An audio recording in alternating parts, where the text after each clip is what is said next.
अंबानी के बिजनेस को दूर से देखो, तुम्हें लगेगा बहुत सारे कोइंसिडेंस हो रहे हैं, और उसी धंधे को थोड़ा पास में जाके देखोगे तो तुम्हें लगेगा कि भैया बहुत सारे घोटाले हो रहे हैं। और अगर इतने घोटाले एक्चुअल में हो रहे तो कोई आदमी तुम्हें ये सारी चीजें बता क्यों नहीं रहा। और जो जियो वाले है ना, सामने वाले को इतना लाचार कर देते हैं ना कि अगला बंदा तड़प के खत्म हो जाता है। अभी बहुत सारे लोग आएंगे और इस वीडियो के अंदर जो इनके नंबर है ना उनको प्रोटेक्ट करेंगे। और मैं पिछले 2 घंटे से कॉपी पेन लेके बैठा हूँ, मेरे को तो इनके नंबर समझ नहीं आए तो तुम्हें भी समझ नहीं आएंगे। इन्होंने हर एक तरह के कंटेंट क्रिएटर को उठाया और उसका जो शो बनवाया और उस शो को अपने प्लेटफॉर्म के ऊपर डाल दिया, जिससे इनको तो प्रॉफिट हो रहा है लेकिन उस यूट्यूबर को लॉस हो रहा है। लेकिन इस चीज को कोई भी यूट्यूबर नहीं समझ पा रहा। लेकिन उससे पहले हम इनके ओटीटी प्लेटफॉर्म को एक्सप्लेन करेंगे। हमारे समय रैना भाई ने भी एक ओटीटी प्लेटफॉर्म निकाली थी जो कि लीगल चलते हुए कुछ चीजों के कारण बंद हो चुकी है। लेकिन मैंने तुम्हें एक वीडियो के अंदर बताया था कि अगर ये ऐप बैन ना होती तो भी ये बंद हो जाती, क्योंकि सर्वर कॉस्ट जो है वो काफी हाई है। तुम इनके नंबर को समझो, आज के टाइम में जियो हॉटस्टार का जो रिचार्ज है वो या तो 29 रुपए का या फिर 50 रुपए का है। अगर कोई बंदा इनका 29 या 50 रुपए कोई भी सब्सक्रिप्शन लेके 1 घंटा अगर कोई मैच देख लेगा ना तो उसका सर्वर कॉस्ट आएगा 92, जो कि AWS से आएगा। अभी जो ये AWS है वो क्या है, ये होस्टिंग सर्विस है जो कि Amazon ओन करता है। नेटफ्लिक्स भी क्या करता है ना, वो अपना खुद का कंटेंट बनाता है, उसको AWS पे डाल देता है और उसके बाद अपने ऊपर लेके आता है। और जितना ज्यादा उस कंटेंट को कंज्यूम किया जा रहा है ना, या फिर जितनी बार उसको देखा जा रहा है, तो आपको उतना ही पैसा देना पड़ता है AWS को। अभी तुम्हें पूरा मैच समझो, जो 1 महीने का सब्सक्रिप्शन आता है ना, वो आता है मैक्सिमम 50 रुपए का। IPL का एक मैच चलता है 4 घंटे और पूरे 30 के 30 दिन ये मैच होते हैं। महीने के अंदर 4 सैटरडे और 4 संडे भी आते हैं और ये IPL वाले इस दिन 2-2 मैच रखते हैं। और जहां पर देखा जाए तो एक महीने के अंदर अंदर 38 मैच हो रहे हैं। मतलब हर महीने देखा जाए तो 38 मैच होंगे और 38 मैच 4-4 घंटे के होंगे। अगर कोई एक बंदा इन सारे मैच को 4-4 घंटे देख लेगा ना, तो जियो हॉटस्टार को पता है स्ट्रीमिंग की कॉस्ट क्या आएगी, 13,984 रुपए।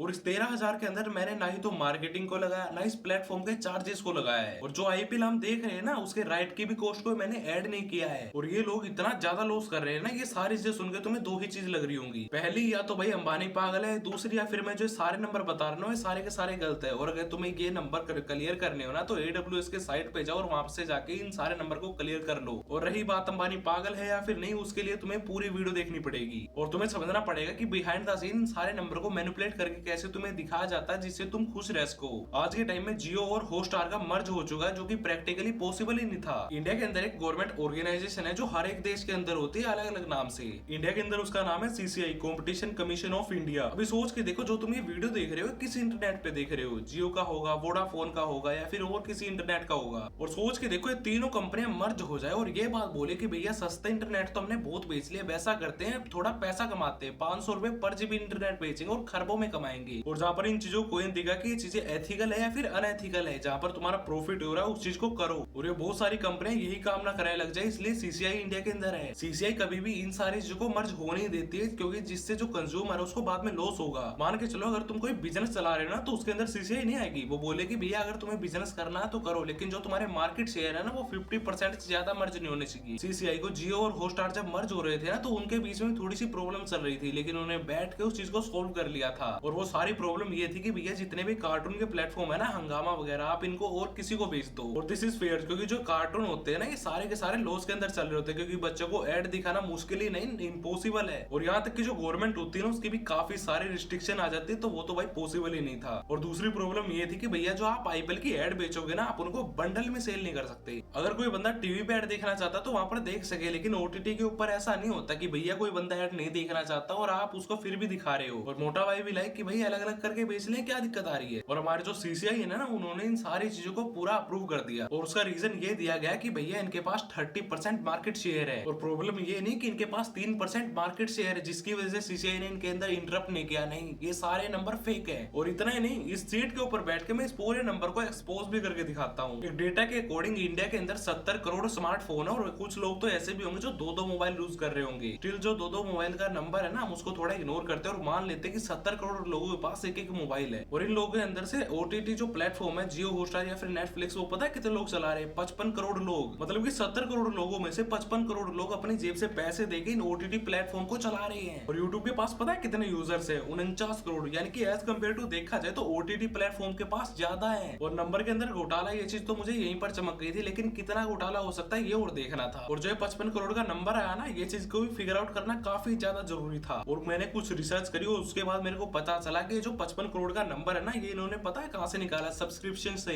मान के चलो 100 लोग हैं और उनमें से 80% यूज कर रहे हैं जियो हॉटस्टार और 40% यूज कर रहे हैं नेटफ्लिक्स। तो अब तुम्हारा यहाँ पर कहना होगा ना कि कि भैया ये तो 120% हो गए। नहीं भाई, इनमें से बहुत सारे लोग ऐसे भी हैं जो दोनों ही प्लेटफॉर्म को यूज कर रहे हैं और यही सारी चीजें रियल लाइफ में भी चलते हैं। बहुत के पास 1-2 OTT प्लेटफॉर्म है, लेकिन कुछ मेरे जैसे भी जिनके पास 5 से 6 OTT प्लेटफॉर्म है। वो ना एवरेज पर्सन कितने OTT प्लेटफॉर्म का नंबर लेता है, वो है 2.8 का। और ये सारी चीजें मैं अपने मन से नहीं बना रहा हूँ, मैं एक डेटा पुट कर दूंगा जो कि मैंने रिसर्च करके निकाला है। और इस डेटा के अकॉर्डिंग जो OTT यूजर है ना, वो 55 करोड़ नहीं है, 19 करोड़ है। और आज के टाइम में जियो हॉटस्टार का जो सब्सक्रिप्शन ले रखा ना, वो है 100 करोड़ के आसपास। और जिसका मतलब साफ साफ ये कि 51% से 60% तक पूरे मार्केट शेयर को एक्वायर करके बैठे हैं। और मैंने तुम्हें बताया था कि जो CCI है ना, वो बीच में तब घुसता जब ये नंबर 50 से ऊपर चला जाता है। और अगर प्रैक्टिकल नंबर को देखा जाए ना, तो ये जो नंबर था ना 50 से ऊपर जा चुका, तो जो ये डील थी ना, वो होनी ही नहीं चाहिए थी। और हमारे अंबानी भाई ने जो इस पूरी मार्केट को एक्वायर किया है ना, वो एक्वायर नहीं किया है, छीना है। तो एक बात को समझो, जो OTT प्लेटफॉर्म है ना, वो काफी पहले आ चुके हैं। 2015 में आया था हॉटस्टार, 2016 के अंदर आया जियो सिनेमा। उस टाइम पे OTT का पता है क्या हाल था? टीवी के ऊपर जो हॉटस्टार है ना, वो ऐड चलाता था और ये उस ऐड के अंदर ये बताते थे कि अगर आप अपनी मम्मी के साथ में बैठ के कोई भी एंटरटेनमेंट चीज देख रहे हो ना, अगर आपसे वो मिस होगी तो इंटरनेट के ऊपर जाओ और आराम से जाके देख लो। आपको ये जरूरत नहीं पड़ेगी शाम को 6 बजे ये शो आएगा तो तभी देखा जाएगा। नहीं, आप इंटरनेट के ऊपर जाओ और जाके जल्दी से देख लो। और उस चीज को पता है कितने लोग देखने जाते थे? कुछ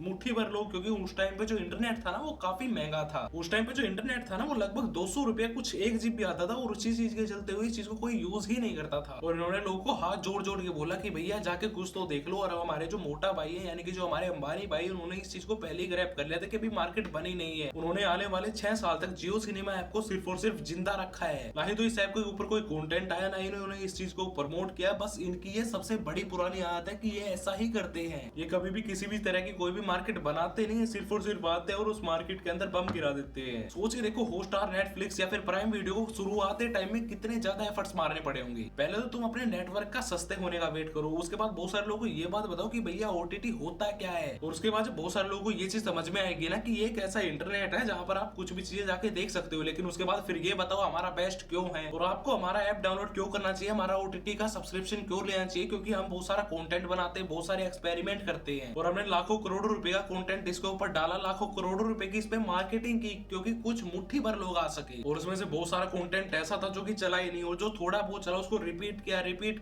और ऐसे करके बहुत सारे लोग इनसे जुड़े। और वहीं पर जो हमारे अंबानी भाई थे, उन्होंने क्या किया, 2016 के अंदर ऐप को बनाया और 2022 तक आराम से बैठ के देखा। और इन्होंने चुपचाप बैठ के देखा कि ये जो लोग हैं एक्चुअल में कर क्या रहे हैं। और इनकी सबसे पुरानी स्ट्रेटेजी है कि ये पहले लोगों को पैसा जला लेने देते हैं मार्केट के अंदर, और जब उस आदमी का पूरा पैसा मार्केट के अंदर जा चुका होता है ना, तो पीछे से जाके उसके अंदर छुरा घोप देते हैं। ये वोडाफोन और आइडिया ने क्या किया, अपनी पूरी जिंदगी जलाती इसी चीज को कहने के अंदर कि बटन आइडिया सर जी, बटन आइडिया सर जी। और जियो ने क्या देखा कि भैया इंटरनेट अब काफी आसान हो चुका है, लोगों के पास बहुत ज्यादा इंटरनेट की एक्सेस आ चुकी है, बहुत सारे फोन आ चुके हैं। चुपचाप से सिम को फ्री किया, बेचा और चुपचाप जाके बैठ गए। लोग छीन के जियो वालों की सिम खरीद रहे थे। एक आदमी जो एक पूरी स्ट्रेटेजी बनाता है, एक आइडिया बनाता है, उसमें पैसा डालता है, उस पूरी मार्केट को एक्वायर करता है, उस पूरी मार्केट को बनाता है और पीछे से अंबानी क्या करता है, आता और छोरा घोप देता है। और कुछ लोग ये बात बोलते हैं कि भैया इनका OTT के अंदर घुसना तो एक पागलपन था, इनको एक्चुअल में कुछ नंबर ही नहीं पता है। और मैं तुम्हें ये बात बता दूं कि आज के टाइम में भी कोई OTT प्लेटफॉर्म बिल्कुल प्रॉफिट में नहीं है, सिर्फ और सिर्फ यूट्यूब को छोड़ के। और जो नेटफ्लिक्स है ना, वो तो कुछ टाइम पहले पूरा बैंकरप्ट होने वाला था, कुछ ऐड उड करके इंटीग्रेशन करके उसको संभाला गया है। हमारे मोटा भाई ने बैठ के है ना सारी चीजों को समझा कि अच्छा जो OTT प्लेटफॉर्म है ना, वो कंटेंट डालते हैं लेकिन लोग उसको देख नहीं रहे हैं। और उन्होंने ये चीज समझा कि भैया इनका जो OTT प्लेटफॉर्म है ना, वो काफी महंगा है। इनका प्लेटफॉर्म का जो सब्सक्रिप्शन है वो लगभग 400 रुपए, और हर बंदे के पास हर महीने से 400 रुपए कहां से आएंगे। और अगर आपको अपना OTT प्लेटफॉर्म चलाना है ना, तो आपको उसका जो सब्सक्रिप्शन है उसको थोड़ा कमजोर या फिर थोड़ी उसकी जो कॉस्ट है ना, वो कम करनी पड़ेगी।